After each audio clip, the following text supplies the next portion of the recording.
Bonsoir, bienvenue et merci de votre présence ce soir pour l'avant-première de Cuban Network. Je tiens à remercier Memento de nous avoir permis de faire cette avant-première en présence de l'équipe du film.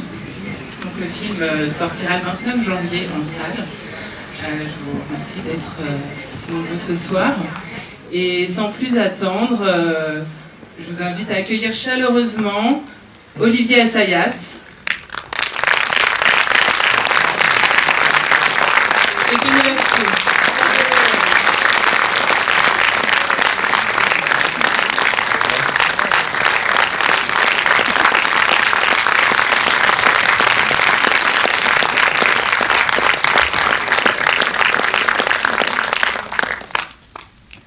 Bienvenue, merci d'être présent Pathé Beaugrenelle. Est-ce que vous pouvez nous dire un petit peu quelle était la genèse du film? Est-ce que vous connaissiez l'histoire des Cuban Five? Comment vous l'avez découvert? D'abord, je voudrais surtout commencer par remercier Pénélope d'être là. C'est vraiment un très grand plaisir qu'elle soit en notre compagnie ce soir pour la première présentation publique à Paris de notre film. Est-ce que je connaissais cette histoire? Non, je ne la connaissais pas. Très peu de gens la connaissaient. C'est une histoire qui fait partie de l'histoire moderne cubaine de façon très forte et de la même façon pour les Cubains de l'exil en Floride. Mais au-delà, évidemment, elle n'a pas eu le retentissement semblable, en particulier du fait que il s'agissait d'une campagne terroriste destinée à ralentir le tourisme vers Cuba. Donc les Cubains n'ont pas fait beaucoup de publicité à ces événements. Non, je m'y suis intéressé surtout du point de vue humain. Ce qui m'a intéressé, c'était l'histoire d'un couple engagé dans des convictions politiques qu'on partage ou qu'on ne partage pas, mais qui en tout cas met sa vie en jeu. Et au fond, j'ai eu envie de raconter l'histoire de comment un couple se défaisait par la pression de l'histoire et qui se réunissait par la force de caractère et par l'amour qui les unit. Et donc c'est l'histoire vraiment d'un couple bousculé, ballotté par la grande histoire et qui au fond, c'est au fond l'humain en face de l'idéologique,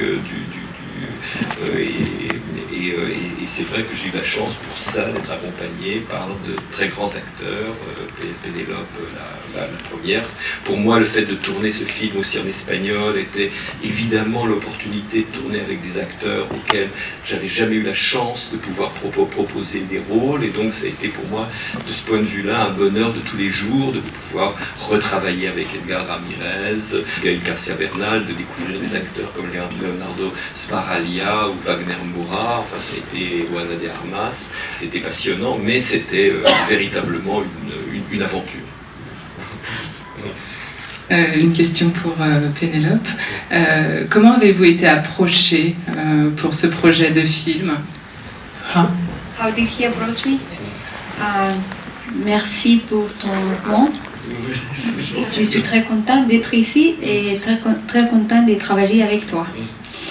Et he approached me, he sent me the script. I always wanted to work with him because he's a director that I really admire. And then we met in Madrid. We talked for a few hours. I thought the story was fascinating and the character, and I always wanted to play a Cuban character and be able to do that accent. Work with him, work with this cast. There were so many reasons for me to be excited for this film. Alors, il m'a contacté en m'envoyant le scénario. J'ai toujours eu envie de travailler avec lui car c'est un réalisateur que j'admire beaucoup. Et puis on s'est rencontrés à Madrid, on a parlé pendant plusieurs heures. Et c'est une histoire que j'ai trouvée fascinante. J'ai toujours voulu travailler sur un personnage cubain, travailler cet accent. Et j'étais très heureuse de travailler avec Olivier et avec ce casting. Et comment s'est passé le tournage? Est-ce que ça a été difficile de tourner à Cuba? Well, I think you had the hard part because you had to get permits to shoot in very difficult places, but at the end of the day, after your very hard work and all the time that you put into it, and the generosity of the Cuban people, the people in La Habana that made it possible for us to work there. And I don't know how you did it. I know it's almost impossible to get some of those permits, but you did. And it would have been very different to do this movie somewhere else, visually, but also for all of us to understand, you know, like being with the people there, people that have gone through a lot, and to understand like both sides was never two sides, it's many sides of one story, but to be able to hear that, their life from them, for me it was crucial to understand all these different characters. Alors, la partie difficile revenait à Olivier qui a dû obtenir les permis, et en fin de compte, une fois que les permis étaient obtenus, c'était plus facile, et on n'aurait pas pu imaginer tourner le film ailleurs, ça aurait été impossible. Une fois sur place, avec la générosité des Cubains, des habitants de la Havane, c'était crucial d'avoir non pas les deux côtés de l'histoire, mais tous les côtés de l'histoire, parce qu'il y a beaucoup de visions différentes et d'expériences différentes sur une même histoire. Oui, comme vous pouvez l'imaginer, c'est pas facile de tourner à Cuba, qui est un pays qui vit sous embargo depuis déjà plusieurs décennies. Rien n'est facile, aussi bien du point de vue technique, pratique, même de la vie quotidienne. Il n'y a pas Internet, ou très peu. Il n'y a pas le minimum dont on a besoin pour faire un film.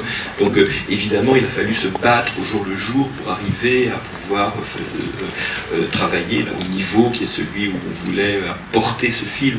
Et ça a été un travail très, intense, difficile, où parfois l'État cubain nous aidait, parfois l'État cubain nous aidait moins, ça dépendait des jours, ça dépendait de leur humeur. Mais évidemment, le travail qu'on fait des interprètes du film pour arriver à parler un cubain crédible, puisque dans la distribution, seule Ana de Armas est véritablement cubaine. La plupart les autres personnages principaux ont tous dû faire un travail de coaching, etc., qui est pour arriver à être crédible pour un film qui, évidemment, s'est montré en Amérique latine et dans le monde hispanique, et où il était évidemment essentiel que l'accent cubain soit parfait. Pénélope a travaillé pendant plusieurs mois avant le tournage pour affiner ce travail-là, qui ensuite, évidemment, s'est complété par l'immersion, la rencontre avec les Cubains à la Havane. Ce que je veux dire, c'est qu'il y a eu une dimension supplémentaire au travail qu'on fait sur un film d'ordinaire. Et en quoi la structure du film diffère-t-elle de celle du livre ? Ça, c'est pas méchant de dire que le livre n'a aucune structure. Le livre est un livre de journaliste, donc c'est l'accumulation de faits. Dans le film, vous allez voir l'histoire de 5 personnages essentiellement. Il faut savoir que dans l'histoire réelle de ce réseau d'espionnage, il y en avait 14, 15, 16, et dont le livre raconte en détail l'histoire. Et c'est un livre qui raconte également, de façon beaucoup plus détaillée qu'on pourrait le faire au cinéma, des rouages extrêmement complexes de la politique entre les Cubains de l'exil et leurs différentes dissensions internes, et les Cubains de Cuba.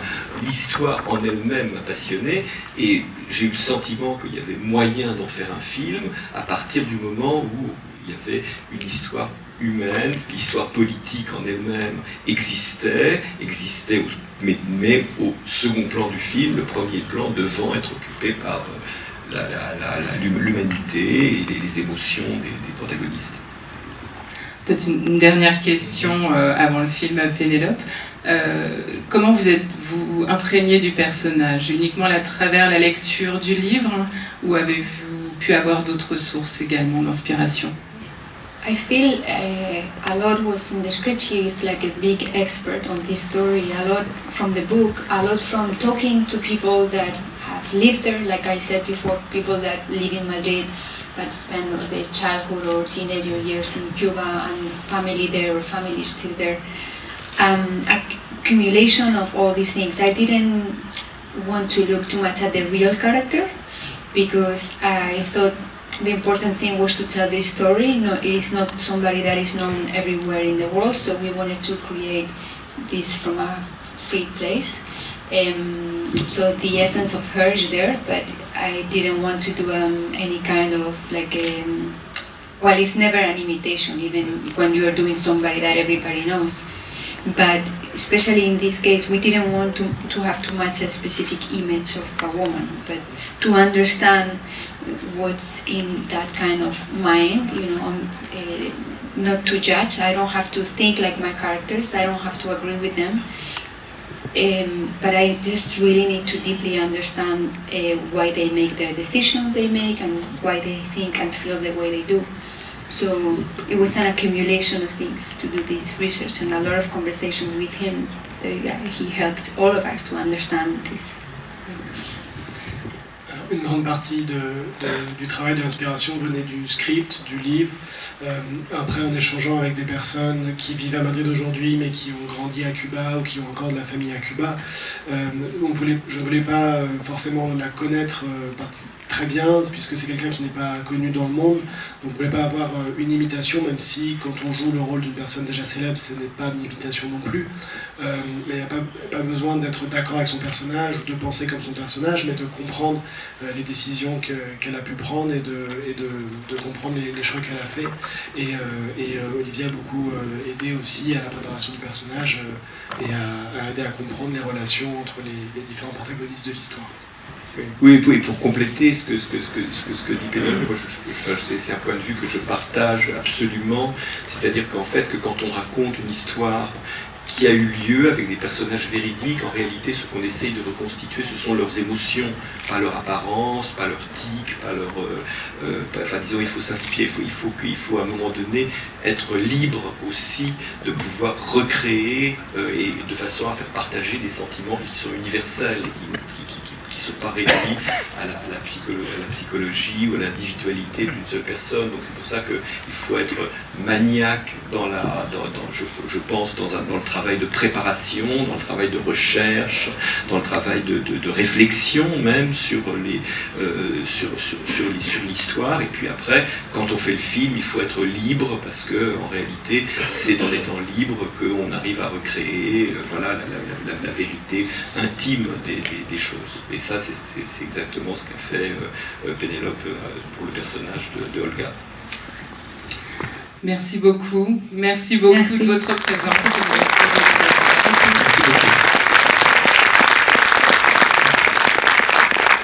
Très belle séance.